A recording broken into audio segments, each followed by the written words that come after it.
Hello नमस्कार, आप सभी का मुकेश बैरागी एकेडमी में बहुत बहुत स्वागत है।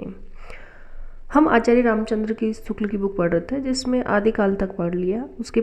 उसको आदिकाल को प्रकरण 4 में बांटा गया, तो प्रकरण 4 उसके पढ़ लिए। आज पढ़ेंगे पूर्व मध्यकाल यानी भक्ति काल। पूर्व मध्यकाल यानी कि भक्ति काल का आचार्य रामचंद्र शुक्ल के अनुसार समय है संवत 1375 से 1700, संवत 1375 से 1700। और सन की बात करें तो 1318 ईस्वी से 1643 ईस्वी तक माना है। यानी कि संवत में बात करें तो 1375 से 1700 तक, और सन की बात करें तो 1318 ईस्वी से 1643 ईस्वी तक। अगर भक्ति काल के प्रकरण की बात करें तो आचार्य रामचंद्र शुक्ल के अनुसार 6 प्रकरणों में बांटा गया है। प्रकरण 1 में सामान्य परिचय दिया गया है, और प्रकरण 2 में निर्गुण धारा यानी कि ज्ञानेश्वरी शाखा के बारे में है। प्रकरण 3 में निर्गुण धारा प्रेम मार्गी शूपी शाखा के बारे में है, और प्रकरण 4 में सगुण धारा राम भक्ति शाखा के बारे में है, और प्रकरण 5 में सगुण धारा राम कृष्ण भक्ति शाखा, और प्रकरण 6 में सगुण धारा भक्ति काल की फुटकल रचना। यानी कि प्रकरण 6 में आचार्य रामचंद्र शुक्ल के अनुसार प्रकरण 6 के अंतर्गत भक्ति काल को बांटा गया है। वैसे सामान्य तौर पे देखें तो भक्ति काल को 2 धाराओं में बांटा गया है, निर्गुण धारा और सगुण धारा। निर्गुण धारा को भी फिर 2 भागों में बांटा गया है, ज्ञानाश्री शाखा और प्रेम मार्गी। ज्ञानाश्री शाखा को संत शाखा भी कहा जाता है, प्रेम मार्गी शाखा को सूपी शाखा भी कहा जाता है। वैसे ही शगुन धारा को भी राम भक्ति शाखा और कृष्ण भक्ति शाखा 2 प्रकार से विभाजन किया गया है। तो सबसे पहले देखते हैं प्रकरण 1 यानी कि आचार्य रामचंद्र शुक्ल की बुक के अनुसार प्रकरण 1 सामान्य परिचय। प्रकरण 1 के अंतर्गत आचार्य शुक्ल जी ने भक्ति काल के उदय की व्याख्या करते हुए उसकी सामान्य प्रवृत्तियों का यहाँ पर संक्षिप्त विवरण दिया गया है। जैसे सबसे पहले है भक्ति काल की राजनीतिक परिस्थितियाँ। उस समय पे राजनीतिक परिस्थितियाँ कैसी थी, तो उस समय देश में मुसलमानों का राज्य प्रतिष्ठित हो जाने पर हिंदू जनता के हृदय में गौरव गर्व और उत्साह के लिए वह अवकाश न रह गया। उसके सामने ही उसके देव मंदिर गिराए जाते थे, देव मूर्तियां तोड़ी जाती थी और पूज्य पुरुषों का अपमान होता था, और वे कुछ भी नहीं कर सकते थे। ऐसी दशा में अपनी वीरता के गीत न तो वे गा ही सकते थे और नहीं बिना लज्जित हुए सुन ही सकते थे। आगे चलकर जब मुस्लिम साम्राज्य तक दूर तक स्थापित हो गया तब परस्पर लड़ने वाले स्वतंत्र राज्य भी न रह गए। इतने भारी राजनीतिक उलटफेर के पीछे हिंदू समुदाय पर बहुत दिनों तक उदासी छाई रही। अपने पौरुष से हताश जाति के लिए भगवान की शक्ति और करुणा की ओर ध्यान ले जाने के अतिरिक्त दूसरा मार्ग ही क्या था। ये तो हुई राजनीतिक परिस्थिति। अब देखते हैं धार्मिक स्थिति, यानी कि उस समय धार्मिक स्थिति कैसी थी। तो आदिकाल में है ना, आदिकाल के अंतर्गत ये दिखाया जा चुका है कि किस प्रकार वज्रयानी, सिद्ध, कापालिक आदि देश के पूर्वी भागों में नाथपंथी जोगी पश्चिमी भागों में रमते चले आ रहे थे। इसी बात से इसका अनुमान हो सकता था कि सामान्य जनता की धर्म भावना कितनी दबती जा रही थी, उसका हृदय धर्म से कितनी दूर हटता चला जा रहा था। धर्म का प्रवाह कर्म, ज्ञान और भक्ति इन 3 धाराओं में चलता है। धर्म की प्रवाह की बात करें तो किसमें, कर्म, ज्ञान और भक्ति इन 3 धाराओं में चलता है। इन तीनों के सामंजस्य से धर्म अपनी पूर्ण सजीव दशा में रहता है। किसी एक के अभाव से ये विकलांग रहता है। कर्म के बिना वह लूला लंगड़ा, ज्ञान के बिना, यानी कि कर्म के बिना धर्म कैसा रहता है तो लूला लंगड़ा, और ज्ञान के बिना अंधा, और भक्ति के बिना हृदय विहीन क्या निष्प्राण रहता है। ज्ञान के अधिकारी तो सामान्य से बहुत अधिक समुन्नत और विकसित बुद्धि के कुछ थोड़े से विशिष्ट व्यक्ति ही होते हैं। कर्म और भक्ति ही सारे समुदाय की संपत्ति होती है। हिंदी साहित्य के आदिकाल में कर्म तो अर्थ सुनने, विधि विधान, तीर्थाटन और पर्व स्नान इत्यादि के संकुचित घेरे में पहले से बहुत कुछ बद्ध चला आता था। धर्म की भावात्मक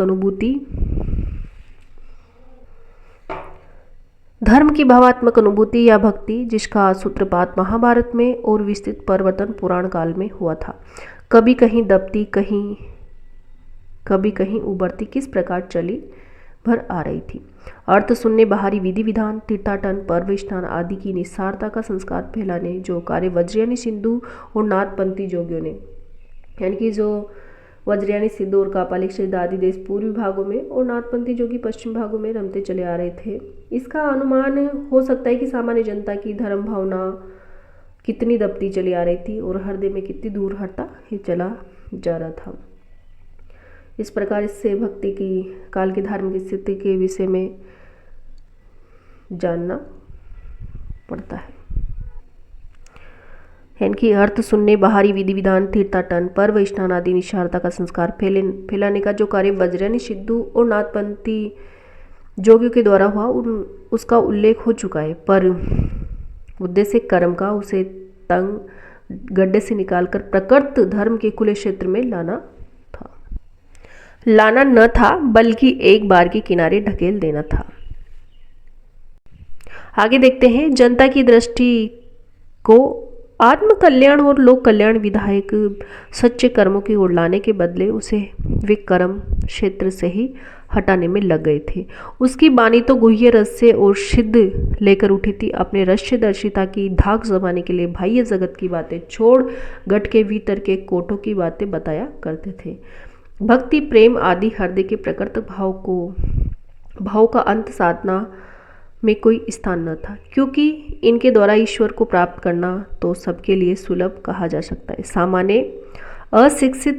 सामान्य अशिक्षित या अर्धशिक्षित जनता पर इसकी वाणियों का प्रभाव इसके अतिरिक्त और क्या हो सकता था कि वह सच्चे शुभ कर्मों के मार्ग में से तथा भगवत भक्ति की स्वाभाविक हृदय पद्धति से हटकर अनेक प्रकार के तंत्र मंत्र और उपचारों में उलझे और उसका विश्वास अलौकिक सिद्धियों पर जा जमे। इसी दशा की ओर लक्ष्य करके गोस्वामी तुलसीदास ने कहा कि गोरख जगायो जोग, भक्ति बगायो लोग। ये किसकी पंक्ति है? तो गोस्वामी तुलसीदास जी की है। गोस्वामी तुलसीदास जी की प्रसिद्ध पंक्ति है कि गोरख जगायो जोग और भक्ति भगायो लोग।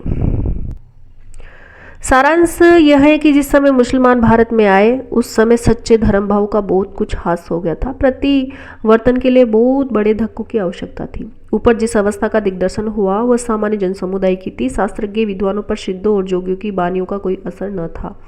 वे इधर उधर पड़े अपना कार्य करते जा रहे थे। पंडितों के शास्त्रार्थ भी होते थे, दार्शनिक खंडन मंडन के ग्रंथ भी लिखे जाते थे। विशेष चर्चा वेदांत की भी थी। ब्रह्मसूत्र पर, उपनिषदों पर, गीता पर और भाष्यों की परंपरा विद्वान मंडली के भीतर चली रही थी, जिससे परंपरागत भक्ति मार्ग के सिद्धांत पक्ष की कई रूपों में निपुण विकास हुआ। कालदर्शी भक्त कवि जनता के हृदय को संभालने और लीन रखने के लिए दबी हुई भक्ति को जगाने लगे। क्रमशः भक्ति का प्रवाह ऐसा विकसित और प्रबल होता गया कि उसकी लपेट में केवल हिंदू जनता ही नहीं, देश में बसने वाले सहृदय मुसलमानों से भी न जाने कितने आ गए। प्रेम स्वरूप ईश्वर को सामने लाकर भक्त कवियों ने हिंदुओं और मुसलमानों दोनों को मनुष्य के सामान्य स्वरूप में दिखाया और भेदभाव के दृश्य को हटाकर पीछे कर दिया। आगे महत्वपूर्ण पंक्तियां हैं आचार्य रामचंद्र शुक्ल की। इनकी भक्ति का जो श्रोता दक्षिण की ओर से धीरे धीरे उत्तर भारत की ओर पहले से ही आ रहा था, उसे राजनीतिक परिवर्तन के कारण सुनने पड़ते हुए जनता के हृदय क्षेत्र में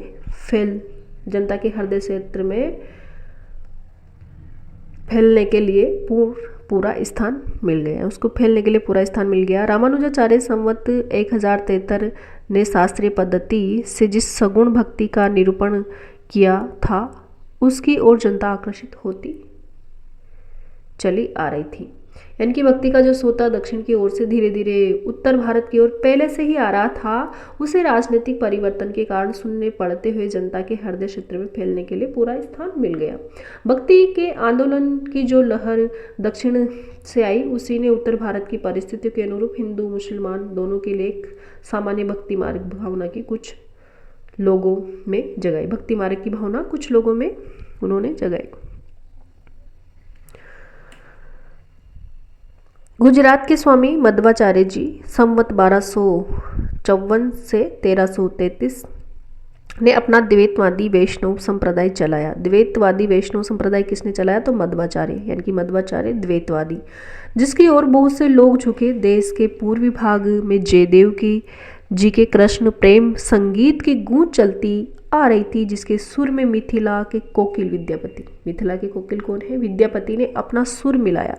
उत्तर या मध्य भारत में एक और तो ईसा की 15वीं शताब्दी में रामानुजाचार्य के शिष्य परंपरा में रामानंद जी हुए, जिन्होंने विष्णु के अवतार राम की उपासना पर जोर दिया, एक बड़ा भारी संप्रदाय खड़ा किया। दूसरी ओर वल्लभाचार्य जी ने प्रेम मूर्ति कृष्ण को लेकर जनता को रसमग्न किया। इस प्रकार रामोपासक और कृष्णोपासक भक्तों की परंपराएं चली। रामोपासक और कृष्णोपासक भक्तों की परंपराएं चली, जिनमें आगे चलकर हिंदी काव्य की प्रौढ़ता पर पहुंचाने वाले जगमगाते रत्नों का विकास हुआ। इन भक्तों ने ब्रह्म के सत्य और आनंद स्वरूप का साक्षात्कार राम और कृष्ण के रूप में बाह्य जगत के व्यक्त क्षेत्र में किया। एक और तो प्राचीन सगुणोपासना का ये काव्य क्षेत्र तैयार हुआ, दूसरी ओर मुसलमानों के बस जाने से देश में जो नई परिस्थिति उत्पन्न हुई, उसकी दृष्टि से हिंदू मुसलमान दोनों के लिए एक सामान्य भक्ति मार्ग का विकास भी होने लगा। उसके विकास के लिए किस प्रकार की वीरगाथा काल में ही सिद्धों और नाथपंथी योगियों के द्वारा मार्ग निकाला जा चुका था। यह दिखावा जा चुका है कि वज्रयान के अनुयायी अधिकतर नीची जाति के थे, अतः जाति पाति की व्यवस्था से उसका असंतोष स्वाभाविक था। नाथ संप्रदाय में शास्त्रज्ञ विद्वान नहीं आते थे। इस संप्रदाय के कन फट रमते योगी घर के भीतर के चक्रों, सहस्त्रदल, कमल, ईला, पिंगला, नाड़ियों इत्यादि की ओर संकेत करने वाले रहस्यमयी बानियां सुनाकर और करामात दिखाकर अपनी सिद्धाई की धाक सामान्य जनता पर जमाए हुए थे। वे लोगों को ऐसी बातें सुनाते आ रहे थे कि वेद शास्त्र पढ़ने से क्या होता है, यानी कि वे लोगों में ये बातें सुनाते आ रहे थे कि वेद शास्त्र पढ़ने से क्या होता है और बाहरी पूजा अर्चना की विधियां व्यर्थ है। ईश्वर तो प्रत्येक के गढ़ के भीतर है, अंतर्मुख साधना हो से ही प्राप्त हो सकता है। हिंदू मुसलमान दोनों एक है, दोनों के लिए शुद्ध साधना का मार्ग भी एक है। जाति पाति के भेद व्यर्थ खड़े किए गए हैं इत्यादि। इन जोगियों के पंथ में कुछ मुसलमान भी आए,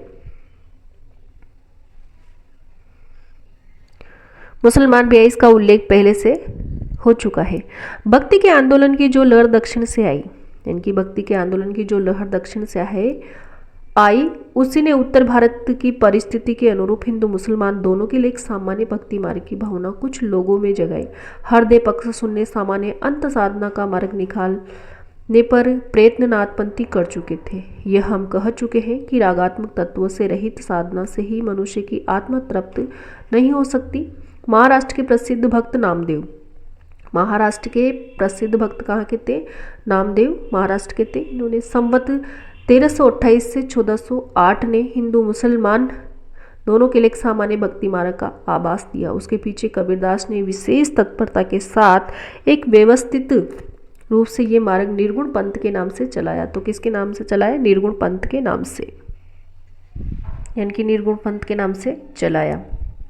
इनकी निर्गुण पंथ की बात करें तो नामदेव की रचना के आधार पर हम ये कह सकते हैं कि निर्गुण पंथ के लिए मार्ग निकालने वाले नाथ पंथ के योगी और भक्त नामदेव थे। और जहाँ तक हमें पता चलता है कि निर्गुण मार्ग के निर्दिष्ट प्रवर्तक कौन थे? कबीरदास जी थे। निर्गुण मार्ग के निर्दिष्ट प्रवर्तक तो कबीरदास जी ही थे।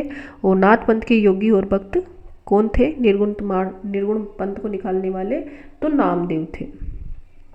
जैसा कि पहले कहा जा चुका है कि कबीर के लिए नाथपंथी जोगी बहुत कुछ रास्ता निकाल चुके थे। भेदभाव को निर्दिष्ट करने वाले उपासना के बाहरी विधानों को अलग रखकर उन्होंने अंत साधना पर जोर दिया। पर नाथपंथियों की अंत साधना हृदय पक्ष सुनने थी, उसमें प्रेम तत्व का अभाव था। कबीर ने यद्यपि नाथपंथ की बहुत सी बातों को अपनी बानी में जगह दी, यानी कि नाथपंथ की बहुत सी बानियों को है ना कबीरदास जी ने अपनी बानी है उसमें जगह दी। ये बात उन्हें खटकी। इसका संकेत उनके ये वचन है, जैसे जिल मिले जगत झूलते बाकी रही न काहूँ, गोरख अटके कालपुर कौन कहावे शाहू। बहुत दिवस ते हिंडिया सुन्नी समाधि लगाई, करहा पड़िया गाई में दूरी वहा पछताई। ये किसकी पंक्तियाँ हैं? तो कबीरदास जी की नाथ पंथ से संबंधित पंक्तियाँ हैं। यहाँ करहा यानी कि करब हाथी का बच्चा इसका अर्थ है, और हटियों की क्रिया करने वाला, दूसरा अर्थ है हटियों की क्रिया करने वाला। अतः कबीर ने जिस प्रकार एक निराकार ईश्वर के लिए भारतीय वेदांत का पल्ला पकड़ा, उसी प्रकार निराकार ईश्वर की भक्ति के लिए शुभियों का प्रेम तत्व लिया और अपना निर्गुण धूमधाम से निकाला। बात है कि भारतीय भक्ति मार्ग साकार और सगुण रूप को लेकर चला था। निर्गुण और निराकार ब्रह्म भक्ति या प्रेम का विषय नहीं माना जाता। इसमें कोई संदेह नहीं कि कबीर ने ठीक मौके पर जनता के उस बड़े भाग को संभाला। कबीर ने ठीक मौके पर जनता के उस बड़े भाग को संभाला जो नाथपंथियों के प्रभाव से प्रेम भाव और भक्ति रस से शून्य और शुष्क पड़ता जा रहा था। उनके द्वारा यह बहुत ही आवश्यक कार्य हुआ।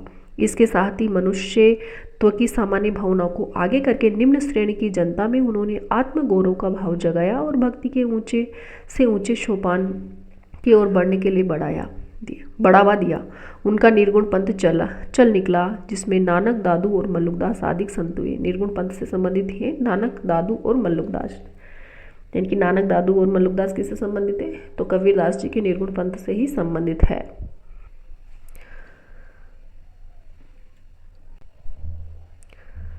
कबीर तथा अन्य निर्गुण पंथी संतों के द्वारा अंत साधना में रागात्मक भक्ति और ज्ञान का योग तो हुआ, पर कर्म की दशा वही रही, नाथ पंथियों के यहाँ थी। इन संतों के ईश्वर ज्ञान स्वरूप और प्रेम स्वरूप ही रहे, धर्म स्वरूप न हो पाए। ईश्वर के धर्म स्वरूप को लेकर, उस स्वरूप को लेकर उसकी रमणीय अभिव्यक्ति लोक की रक्षा और रंजन में होती है। प्राचीन वैष्णव भक्ति मार्ग की राम भक्ति शाखा उठी।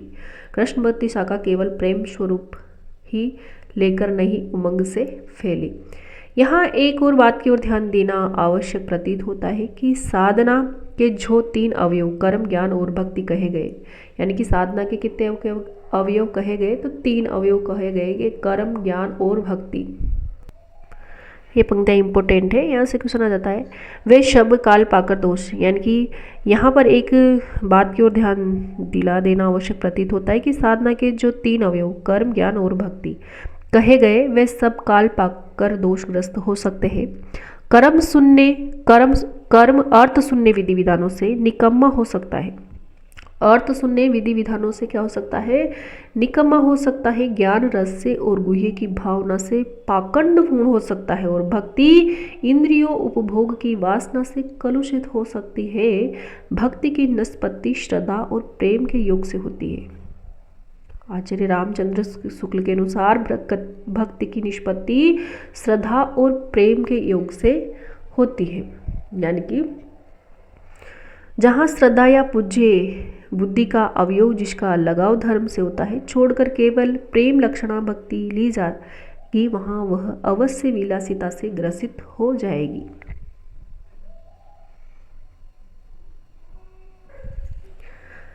इस दृष्टि से यदि हम देखें तो कबीर का ज्ञान पक्ष तो रहस्य और गुह्य की भावना से विकृत मिलेगा, पर सुपियों से जो प्रेम तत्व उन्होंने लिया वह सुपियों कि यहाँ आगे चाहे काम वासना ग्रस्त हुआ हो, पर निर्गुण पंथ में वह अविकृत रहा। ये निसंदेह प्रशंसा की बात है कि वैष्णव की कृष्ण भक्ति शाखा ने केवल प्रेम लक्षणा भक्ति ली। फल ये हुआ कि उसने असलील विलासिता की प्रवृत्ति जगाई। राम भक्ति शाखा में भक्ति सर्वांग पूर्ण रही, इससे वह विकृत न होने पाई। तुलसी की भक्ति पद्धति में कर्म धर्म और ज्ञान का पूरा सामंजस्य और समन्वय रहा, यानी कि जो तुलसी की भक्ति पद्धति है ना, उसमें कर्म धर्म और ज्ञान का पूरा सामंजस्य रहा, यानी कि समन्वयवादी रहा। इधर आजकल अलबत्ता कुछ लोगों ने कृष्ण भक्ति शाखा के अनुकरण पर उसमें भी माधुर्य की भी तिरछी चितवन और माधुर्य भाव का गुह्य रस से घुमाने का उद्योग किया, जिससे सखी संप्रदाय निकल पड़े और राम की भी तिरछी चितवन और बाकी अदा के गीत गाए जाने लगे। ये सामान्य भक्ति मार्ग एकेश्वरवाद का निश्चित स्वरूप लेकर खड़ा हुआ, जो कभी ब्रह्मवाद की ओर ढलता था और कभी पैगंबरी खुदाबाद की ओर ये निर्गुण पंथ के नाम से प्रसिद्ध हुआ। इसकी ओर ले जाने वाली सबसे पहली प्रवृत्ति तो लक्षित हुई वो ऊंच नीच और जाति पाति के भाव का त्याग और ईश्वर की भक्ति के लिए मनुष्य मात्र के समान अधिकार का स्वीकार था। इस भाव का सूत्रपात भक्ति मार्ग के भीतर महाराष्ट्र और मध्य देश में नामदेव और रामानंद जी द्वारा हुआ। महाराष्ट्र देश में नामदेव का जन्म काल संवत 1192 और मृत्यु काल संवत 1272 प्रसिद्ध है। नामदेव का समय क्या है तो 1192 संवत और मृत्यु की बात करें तो 1272 प्रसिद्ध है। नामदेव कहाँ के थे तो महाराष्ट्र के। ये दक्षिण के नरुसी बमनी सतारा जिला के दर्जी थे। यानी कि नामदेव की बात करें तो नरुसी बमनी सतारा जिले के ये दर्जी थे।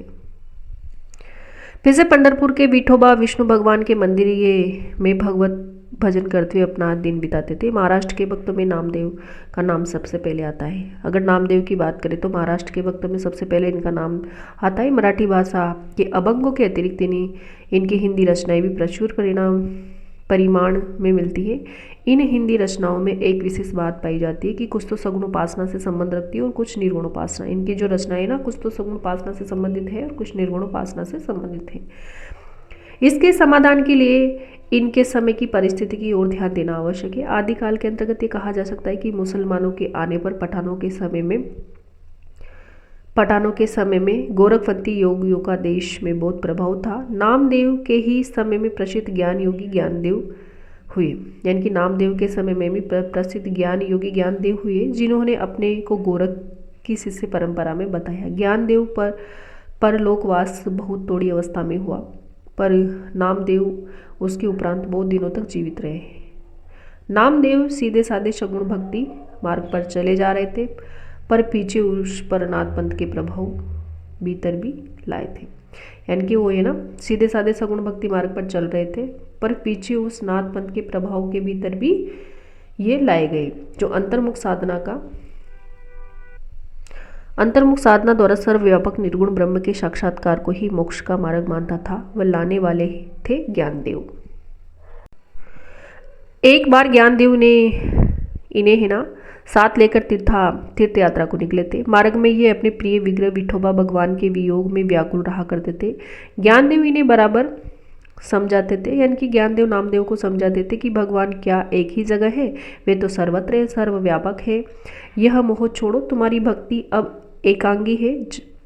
जब तक निर्गुण पक्ष की भी अनुमति तुम्हें न होगी तब तक तुम पक्के न होंगे। ज्ञानदेव की बहन मुक्ताबाई के कहने पर एक दिन संत परीक्षा हुई। जिस गांव में यह संत मंडली उतरी उसमें एक कुमार रहता था। मंडली के सब संत चुपचाप बैठ गए। कुमार घड़ा पीटना लेकर सबके सिर पर जमाने लगा। चोट पर चोट खाकर भी कोई विचलित न हुआ, पर जब नामदेव की ओर बढ़ा तो वे बिगड़ खड़े हुए। इस पर वह कुम्हार बोला कि नामदेव को छोड़कर सब घड़े पक्के हैं। बेचारे नामदेव कच्चे घड़े टेराए गए। इस कथा से स्पष्ट लक्षित हो जाता है कि नामदेव को नाथ पंथ के योग मार्ग की प्रवर्त करने के लिए ज्ञानदेव की ओर से तरह तरह के, यानी कि नामदेव को है ना नाथ पंथ की ओर प्रवर्त करने के लिए ज्ञानदेव ने तरह तरह के प्रयत्न किए और होते रहे।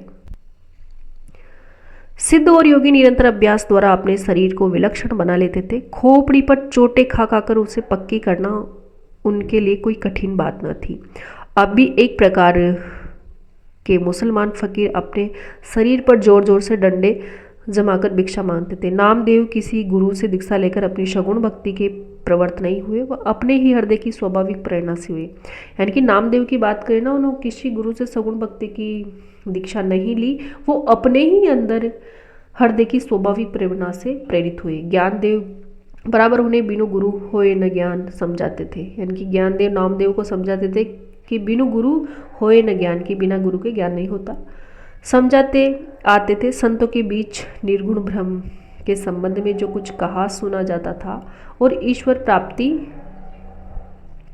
प्राप्ति की जो साधना बताई जाती थी, वह किसी गुरु की सिखाई हुई होती थी। परमात्मा के सिद्ध निर्गुण स्वरूप ज्ञान के लिए ज्ञानदेव ने निर्गुण स्वरूप के ज्ञान के लिए ज्ञानदेव का आग्रह बराबर बढ़ता गया। गुरु के अभाव के कारण किस प्रकार नामदेव में परमात्मा की सर्वव्यापकता का उदार भाव नहीं जम पाया था और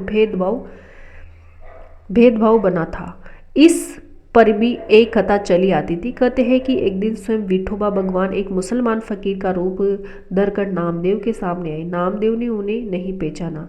तब उनसे कहा गया कि वे तो परब्रह्म भगवान ही थे। अंत में बेचारे नामदेव ने नाथ नामक शिव के स्थान पर जाके बिसोबा खेचरनाथ नामक एक नाथपंथी कनपटे से दीक्षा ली। इसके संबंध में भी उनके ये वचन है कि मन मेरी सुई तन मेरा धागा, मन मेरी सुई तन मेरा धागा, खेचर जी के चरण पर नाम सिंपी लागा। नामदेव की पंक्तियां हैं। अगली है, सुपल जन्म मोको गुरु कीना, दुख विसार सुख अंतर दीना, ज्ञान दान मोको गुरु दीना, राम नाम बिन जीवन हीना। किसहूँ पूजू दूजा नजर न आई, एके पत्थर कीजे भाव, दूजे पातर धरी ही पाऊँ। जो हो देव तो हम भी देव, कहे नाम देव हम हरि की सेव। तो नामदेव की पंक्तियां हैं। एक पातर कीजे भाव, दूजे पातर धरिए पाऊँ, जो हो देव तो हम भी देव, कहे नाम देव हम हरि की सेव। ये बात समझ रखनी चाहिए कि नामदेव के समय में ही देवगिरी पर पठानों की चढ़ाइयाँ हो चुकी थी और मुसलमान महाराष्ट्र में भी फैल गए थे। इसके पहले से ही गोरखनाथ के अनुयायी हिंदुओं पर और मुसलमानों दोनों के लिए अंत साधना के एक सामान्य मार्ग का उपदेश देते आ रहे थे। इनकी भक्ति के अनेक चमत्कार भक्तमाल में लिखे, जैसे विठोबा ठाकुर जी की मूर्ति का इनके हाथ से दूध पीना, अविंद नाथ के शिव मंदिर के द्वार पर इनकी ओर घूम जाना इत्यादि। इसके माध्यम में ये सिद्ध कर दिखाया कि जाति पाची पूछे नहीं कोई, हरि को भजे सो हरि को होए। इनकी इष्ट सगुण उपासना के कुछ पद नीचे दिए जाते हैं, जिनमें सबरी केवट आदि की सुगति तथा भगवान के उत्तर लीला का कीर्तन बड़े प्रेम भाव से किया गया है। अम्बरीश को दियो अबे पद, राज विभीषण अधिक करियो, नवनिधि ठाकुर दई, सुदाम ही दुर्वजो अटल अजहु न टरियो, भगत हेत मारियो, हरि नाम कुश, नृसिंह रूप है देह दरियो, नामा कहे भगति बस केसव, अजहू बलि के द्वार खरो। तो पंक्तियां याद रखिए। ये ना सभी सगुण भक्ति से संबंधित नामदेव की पंक्तियां हैं। उन्होंने कहा कि दशरथ राय नंदन राजा मेरा रामचंद्र, प्रणवे नामा तत्व रस अमृत पीजे। अगली पंक्तियां हैं। धनी धनी मेघा रोमावली, धनी धनी कृष्ण ओडे कांवली, धनी धनी तू माता देव की, जिह ग्रह रमैया कमलापति, धनी धनी वनखंड वृंदावन जह केले, श्री नारायणा बेहिनु बजावे गो दन चारे, नामे का स्वामी आनंद करे। ये किनकी पंक्तियां हैं? तो नामदेव की पंक्तियां हैं और सगुण भक्ति से संबंधित है। ये तो हुई नामदेव की व्यक्तोपासना संबंधी हृदय प्रेरित रचना। आगे गुरु से कुछ सीखे हुए ज्ञानदेव की उदाहरणी अर्थात निर्गुण भक्ति के कुछ पद देखे। निर्गुण भक्ति से संबंध कि माई न होती बाप न होते, माई न होती बाप न होते, कर्म न होता काया, हम नहीं होते तुम नहीं होते, कौन कहाँ ते आया। किसकी पंक्ति है? तो नामदेव की पंक्तियां हैं। चंद न होता सूर्य न होता, पानी पवन मिलाया, शास्त्र न होता वेद न होता, कर्म कहाँ ते आया। निर्गुण भक्ति से संबंधित पंक्तियां हैं। आगे देखते। पांडे तुम्हारी गायत्री लोदे का खेत खाती थी, लेकरी ठेगा ठंगरी थारे, लंगत लंगत आती थी, पंडे तुम्हारे महादेव बोल बलत चढ़ आवत देखा था, पांडे तुम्हारा रामचंद्र सो भी आवत देखा था, रावण सैंती सरबर होई घर की जोई गवाई थी, हिंदू हंदा तुर्को खाना दो ते ज्ञानी सयाना, हिंदू पूजे देहरा मुसलमान मसीद, नामा सोई सेव यहाँ जहाँ देहरा न मसीद।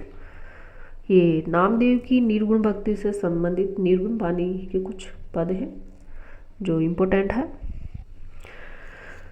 आगे है। सगुणोपासक भक्त भगवान के सगुण और निर्गुणों दोनों रूप को मानता है, पर भक्ति के लिए सगुण रूप ही स्वीकार करता है। निर्गुण रूप ज्ञान मार्गियों के लिए छोड़ देता है। निर्गुण रूप यानी कि ज्ञान मार्गियों के लिए छोड़ देता है। सब सगुण मार्गी भक्त भगवान के व्यक्त रूप के साथ साथ उनके अव्यक्त और निर्विशेष रूप का भी निर्देश करते आए। बोधगम्य नहीं, वे अव्यक्त की ओर संकेत भर करते हैं, उनके विवरण में परवर्त नहीं होते। नामदेव क्यों परवर्त हुए, ये ऊपर दिखाया जा चुका है कि जबकि उन्होंने एक गुरु से ज्ञानोपदेश लिया तब शिष्य धर्मानुसार उसकी उद्धरणी आवश्यक हुई। नामदेव की रचनाओं में यह साफ दिखाई पड़ती है कि सगुण भक्ति के पदों की भाषा तो ब्रज या परंपरागत काव्य भाषा है, पर निर्गुण वाणी की भाषा नाथपंथियों द्वारा ग्रहित खड़ी या बोली शतकुड़ी है। निर्गुण वाणी की भाषा कौन सी है, तो नाथपंथियों द्वारा ग्रहित खड़ी बोली या सतकुड़ी है। और सगुण भक्ति की भाषा कौन सी है, तो ब्रज भाषा या परंपरागत काव्य भाषा थी। नामदेव की रचना के आधार पर यह कहा जा सकता है कि निर्गुण पंथ के लिए मार्ग निकालने वाले नाथपंथी के योग्य और भक्त नामदेव थे। जहाँ तक पता चलता है कि निर्गुण मार्ग के निर्दिष्ट प्रवर्तक कबीरदास ही थे, जिन्होंने एक और स्वामी रामानंद जी के शिष्य होकर भारतीय अद्वैतवाद की कुछ स्थूल बातें ग्रहण की, तो दूसरी ओर योगियों और सूफी फकीरों के संस्कार प्राप्त किए। वैष्णव से उन्होंने अहिंसावाद और प्रपत्तिवाद लिए। इसी से उनके तथा निर्गुणवाद वाले दूसरे संतों के वचनों में कहीं भारतीय अद्वैतवाद की झलक मिलती, तो कहीं योग्य की नाड़ी चक्र की, कहीं सूफियों के प्रेम तत्व की, तो कहीं पैगंबरी कट्टर खुदावाद की और कहीं अहिंसावाद की। अतः तात्विकता से न तो हम इन्हें पूरे अद्वैतवादी कह सकते हैं और न एकश्वरवादी। दोनों का मिलाजुला भाव इनकी वाणी में मिलता है। इनका लक्ष्य एक ऐसी सामान्य भक्ति पद्धति का प्रचार था जिसमें हिंदू और मुसलमान दोनों योग दे सके और भेदभाव का कुछ परिहार। बहुदेवोपासना, अवतार और मूर्ति पूजा का खंडन ये मुसलमानी जोश के साथ करते थे और मुसलमानों की कुर्बानी, हिंसा, नमाज, रोजा आदि की असारथा दिखाते हुए ब्रह्म, माया और जीव, अनहदनाद, सृष्टि, प्रलय आदि की चर्चा पूरे हिंदू ब्रह्मज्ञानी बनकर करते थे। सारांश यह है कि ईश्वर पूजा की उन भिन्न भिन्न बाह्य विधियों पर से ध्यान हटाकर जिनके कारण धर्म में भेदभाव फैला हुआ था, वे शुद्ध ईश्वर और प्रेम और सात्विक जीवन का प्रसार करना चाहते थे। इस प्रकार देश में सगुण और निर्गुण के नाम से भक्ति काव्य की दो धाराएं विक्रम की 15वीं शताब्दी के अंतिम भाग से लेकर 17वीं शताब्दी, तो 15वीं शताब्दी के अंतिम भाग से लेकर के 17वीं शताब्दी के अंत तक समानांतर चलती रही। भक्ति के उत्थान काल के भीतर हिंदी भाषा की कुछ विस्तृत रचना पहले कबीर की ही मिलती है। अतः पहले निर्गुण मत के संतों का उल्लेख उचित ठहरता है। निर्गुण धारा 2 शाखाओं में विभक्त हुई, यानी कि निर्गुण धारा कितनी शाखाओं में विभक्त हुई, तो 2 शाखाओं में विभक्त हुई। एक तो ज्ञानश्री शाखा, दूसरी प्रेम मार्गी शाखा। ज्ञानश्री शाखा और दूसरी प्रेम मार्गी शाखा सूफियों की थी। पहली शाखा भारतीय ब्रह्म ज्ञान और योग साधना को लेकर था, उसमें सूफियों के प्रेम तत्व को मिलाकर उपासना के क्षेत्र में अग्रसर हुई और सगुण के खंडन में उसी जोश के साथ तत्पर रही जिस जोश के साथ पैगंबरी मत, बहुदेशवाद और मूर्ति पूजा आदि के खंडन में रहते थे। इस शाखा की रचनाएं साहित्यिक नहीं, फुटकल दोहे या पदों के रूप में है, जिनकी भाषा और शैली अधिकतर अव्यवस्थित और उटपटांग है। कबीर आदि 2 एक प्रतिभा संपन्न संतों को छोड़कर औरों में ज्ञान मार्ग की सुनी सुनाई बातों का पृष्ठ फैशन तथा हठ योग की बातों के कुछ रूपक भद्दी तुकबंदियों में है। भक्ति रस में मग्न करने वाले सरसता भी बहुत कम पाई जाती है। बात यह है कि इस पंथ का प्रभाव शिष्ट और अशिक्षित जनता पर नहीं पड़ा, क्योंकि उसके लिए न तो इस पंथ में कोई नई बात थी और नया आकर्षण। संस्कृत बुद्धि और संस्कृत हृदय और संस्कृत वाणी का वह विकास इस शाखा में नहीं पाया जाता जो शिक्षित समाज को अपनी ओर आकर्षित करता, पर अशिक्षित और निम्न श्रेणी की जनता पर इन संत महात्माओं का बड़ा भारी उपकार है। अशिक्षित जनताओं पर तो प्रभाव है। उच्च विषयों का कुछ आभास देकर, आचरण की शुद्धता का जोर देकर, आडंबरों का तिरस्कार करके, आत्मगौरव का भाव उत्पन्न करके इन्होंने इसे ऊपर उठाने का स्तुत्य प्रयत्न किया। पाश्चात्य ने इन्हें धर्म सुधारक की उपाधि दी, वही इस बात को ध्यान में रखकर। दूसरी शाखा शुद्ध प्रेम मार्गी थी। पहली शाखा कौन सी थी, तो ज्ञानेश्वरी शाखा थी, और दूसरी प्रेम मार्गी, यानी कि दूसरी शाखा शुद्ध प्रेम मार्गी सूफी कवियों की है, जिनकी प्रेम गाथाएं वास्तव में साहित्य कोटि के भीतर आती है। इस शाखा के सब कवियों ने कल्पित कहानियों के द्वारा प्रेम मार्ग का महत्व दिखाया। इन साधक कवियों ने लौकिक प्रेम के बहाने उस प्रेम तत्व का आभास दिया जो प्रियतम ईश्वर से मिलने वाला है। इन प्रेम कहानियों का विषय तो वही साधारण होता है, अर्थात किसी राजकुमार का किसी राजकुमारी के अलौकिक सौंदर्य की बात सुनकर उसके प्रेम में पागल होना और घर बार छोड़कर निकल पड़ना तथा अनेक कष्ट और आपत्तियां झेलकर अंत में उस राजकुमारी को प्राप्त करना। पर प्रेम के पीर की जो व्यंजना होती है वह ऐसे विश्वव्यापक रूप में होती कि वह प्रेम इस लोक से परे दिखाई पड़ता है। हमारा अनुमान है कि सूफी कवियों ने जो कहानियां ली वे सब हिंदुओं के घर में बहुत दिनों से चली आती कहानियां हैं, जिनमें आवश्यकता अनुसार उन्होंने हेर फेर किया। कहानियों का मार्मिक आधार हिंदू है। मनुष्य के साथ पशु पक्षी और पेड़ पौधों का भी सहानुभूति सूत्र में बद्ध दिखाकर एक अखंड जीवन समष्टि का आवास देना हिंदू प्रेम कहानियों की विशेषता है। मनुष्य के घोर दुख पर वन के वृक्ष भी रोते हैं, पक्षी भी संदेश से पहुंचाते हैं। यह बात इन कहानियों में मिलती है। शिक्षित और विद्वानों की काव्य परंपरा में यद्यपि अधिकतर आश्रयदाता राजाओं के चरित्रों और पौराणिकों या ऐतिहासिक आख्यानों की प्रवृत्ति थी, पर साथ ही कल्पित कहानियों का भी चलन था। इसका पता लगता है कि दिल्ली के बादशाह सिकंदर शाह, उनका टाइम था संवत 1546 से 1574, यानी कि संवत 1546 से 1574 के समय कवि ईश्वरदास ने सत्यवती कथा नाम से कहानी दोहे चौपाइयाँ, ईश्वरदास की सत्यवती कथा है। किसकी है, तो ईश्वरदास की सत्यवती कथा नाम की एक कहानी दोहे चौपाइयों में लिखी थी, जिसका आरंभ तो व्यास जन्मेजय के संवाद से पौराणिक ढंग पर होता है। यानी कि इसका आरंभ है ना व्यास जन्मेजय के संवाद से पौराणिक ढंग पर होता है, पर जो अधिकतर कल्पित स्वच्छंद और मार्ग चलने वाली है। वनवास के समय पांडवों को मार्कंडेय ऋषि मिले जिन्होंने ये कथा सुनाई थी। तो मार्कंडेय ऋषि मिले थे वनवास के समय कि इनको पांडवों को, तो उन्होंने इनको ये कथा सुनाई थी। मथुरा के राजा चंद्रउदय की कोई संतति न थी। शिव की तपस्या करने पर उनके वर से राजा को सत्यवती नाम की कन्या हुई। तो सत्यवती के पिता का नाम क्या है, चंद्रउदय, और चंद्रउदय की पुत्री का नाम है सत्यवती। कन्या हुई। वह जब कुमारी हुई तो नित्य एक सुंदर सरोवर में स्नान करके शिव का पूजन किया करती थी। इंद्रपति नामक एक राजा के 4 पुत्र थे। इंद्रपति नामक एक राजा के कितने पुत्र थे, 4। एक दिन ऋतुवर्ण शिकार खेलते खेलते, तो इसकी नायिका का नाम है ईश्वर दास की सत्यवती कथा है। इसकी नायिका का नाम है सत्यवती और नायक का नाम है ऋतुवर्ण। ऋतुवर्ण शिकार खेलते खेलते घोर जंगल में भटक गया। एक स्थान पर उससे एक कल्प वृक्ष दिखाई पड़ा, जिसकी शाखाएं 30 कोस तक फैली थी। उस पर चढ़कर चारों ओर से दृष्टि दौड़ाने लगा। उसे एक सुंदर सरोवर दिखाई पड़ा, जिसमें कई कुमारियां स्नान कर रही थी। वह जब उतर कर वहां गया तो सत्यवती को देख मोहित हो गया। कन्या का मन भी उसे देखकर कुछ डोल गया। ऋतुवर्ण जब उसकी ओर एकटक ताकता रह गया तो सत्यवती को क्रोध आ गया और उसने यह कहा कर कि एक चित हमें चितवे, जग जोगी चित जोग, धर्म न जानसी, पाणी कही सी कौन थे लोग। और साप दिया थी तो कोड़ी और व्याधिग्रस्त हो जा।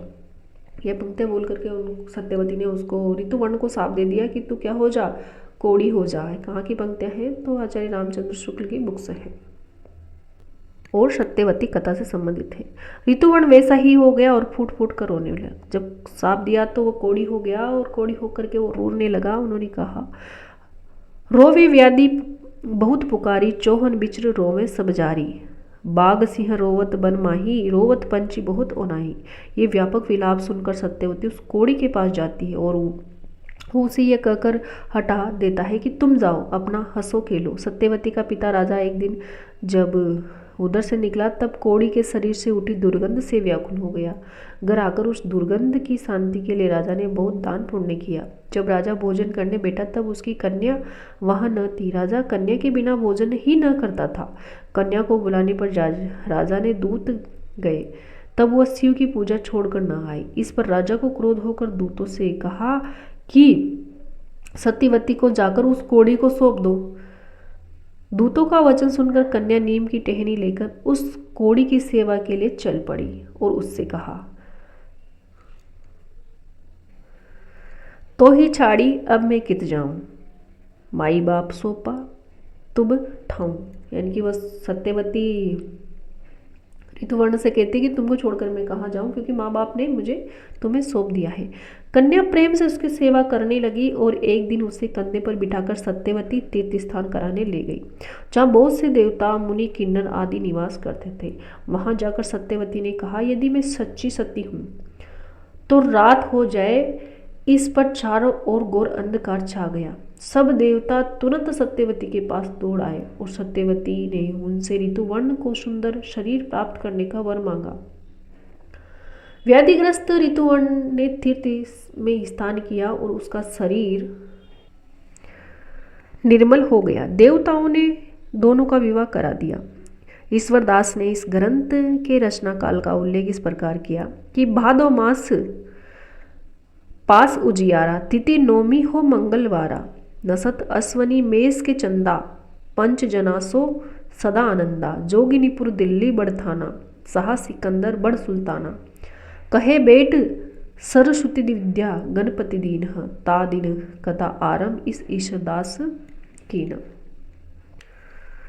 पुस्तक में 5-5 चौपाइयों अर्धालियों का पर एक दोहा है। इस प्रकार 58 दोहे पर यह समाप्त हो गई। भाषा अयोध्या के आसपास की ठीक ठेठ अवधि है, बाटे हैं का प्रयोग जगह जगह है।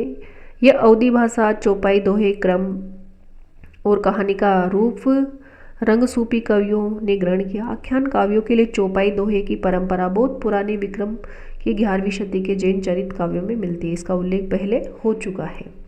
सूफियों के प्रेम प्रबंधों में खंडन मंडन की बुद्धि को किनारे रखकर मनुष्य के हृदय को स्पर्श कराने का ही प्रयत्न किया गया, जिससे इनका प्रभाव हिंदू और मुसलमानों पर समान रूप से पड़ता है। बीच बीच में रस से मही परोक्ष की ओर जो मधुर संकेत मिलते हैं वे बड़े हृदयग्राही होते हैं। कबीर में जो रस्यवाद मिलता है वह बहुत कुछ उन पर पारिभाषिक संज्ञाओं के आधार पर जो वेदांत और हठ योग में निर्दिष्ट है।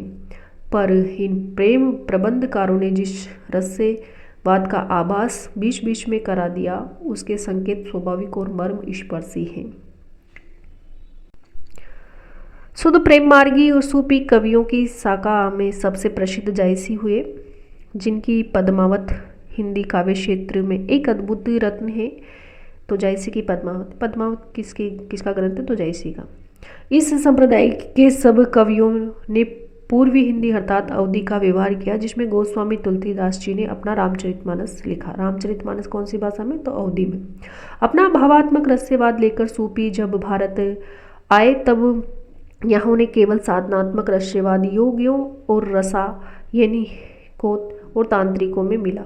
रसेश्वर दर्शन का उल्लेख सर्व दर्शन संग्रह में है। रसेश्वर दर्शन का उल्लेख इसमें है तो सर्व दर्शन संग्रह में। जायसी आदि सूफी कवियों ने हठ योग और रसायन की कुछ बातों का भी कहीं कहीं अपनी कहानियों में स्थान दिया। जैसा ऊपर कहा जा चुका है कि भक्ति के उत्थान काल के भीतर हिंदी भाषा की कुछ विस्तृत रचना पहले कबीर की मिलती है। अतः पहले निर्गुण संप्रदाय की ज्ञानश्री शाखा का संक्षिप्त विवरण आगे दिया जाता है, जिसे सर्वप्रथम कबीरदास जी यानी कि ज्ञानेश्वरी शाखा को पढ़ेंगे। अगले पार्ट में प्रकरण 2 में निर्गुण धारा ज्ञानेश्वरी शाखा को प्रकरण 2 में पढ़ेंगे। आचार्य शुक्ल की बात करें तो आचार्य शुक्ल के अनुसार रस्यवाद के 2 भेद थे। एक तो साधनात्मक रस्यवाद, दूसरा भावात्मक रस्यवाद। साधनात्मक रस्यवाद का आधार क्या था? यानी कि जिस रस्यवाद का आधार योग व साधनात्मक रस्यवाद था। साधनात्मक रस्यवाद यानी कि इसका आधार क्या था? तो योग था, और जिसका आधार भक्ति या सूफी प्रेमी सिद्धांत था वह भावात्मक रस्यवाद था। भावात्मक रस्यवाद का भावात्मक रहस्यवाद का आधार क्या था? तो भक्ति या सूफी प्रेम सिद्धांत। इस प्रकार आचार्य कवि यानी कि आचार्य रामचंद्र शुक्ल के अनुसार रहस्यवाद के कितने भेद हैं? तो दो, साधनात्मक रहस्यवाद और भावात्मक रहस्यवाद। तो है आज का टॉपिक आचार्य रामचंद्र शुक्ल की बुक के अनुसार भक्ति काल से सामान्य परिचय। तो आज हमने भक्ति काल से संबंधित सामान्य परिचय पढ़ा। कल पढ़ेंगे ज्ञानश्री शाखा निर्गुण धारा से संबंधित प्रकरण 2। तो वीडियो देखने के लिए आपको बहुत बहुत धन्यवाद। अगर वीडियो पसंद आए तो लाइक करें, शेयर करें एंड चैनल को सब्सक्राइब करें। Thank you.